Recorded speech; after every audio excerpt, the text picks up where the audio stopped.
Thank you very much, Colin, for the introduction, and thank you to our hosts for this opportunity to have this discussion with my longtime friend and colleague, Professor Robert DUSSEY, who's one of the longest serving foreign ministers in Africa, in fact globally as well, and a scholar as well of many of the subjects we were discussing.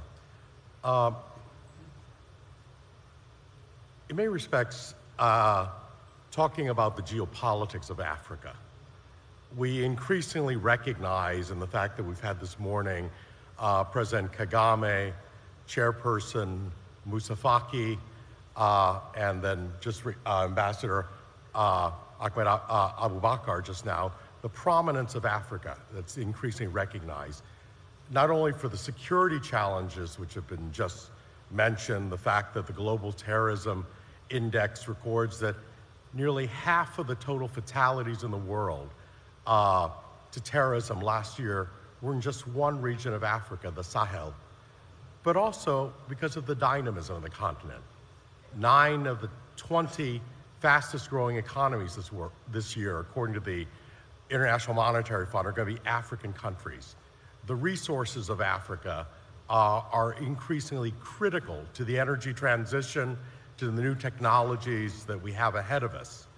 But in all that, there's also the geopolitics. And I think there's a shift in that makes this discussion very, very important. And I'll turn it to you to maybe make some initial comments on that. Thank you so much, dear Peter. In terms of geopolitical, I think we have to know African continent is standing. When we talk about geopolitical issues in the world, and particularly in Africa, we have right now the new leadership in Africa. So behind the geopolitical vision in Africa,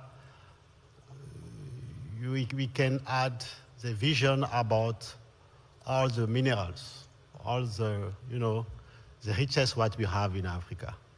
So we say geopolitical, and through geopolitical we talk about politics. We need to see and to know behind the political vision, you have the economy. So I agree with you, the role of African continent right now is very important. That's why we need to know what is happening really in African continent, and also we need to listen to the African people and African leaders. So I can say African continent is one of the continents what we can have a specific vision for the peace in the world. But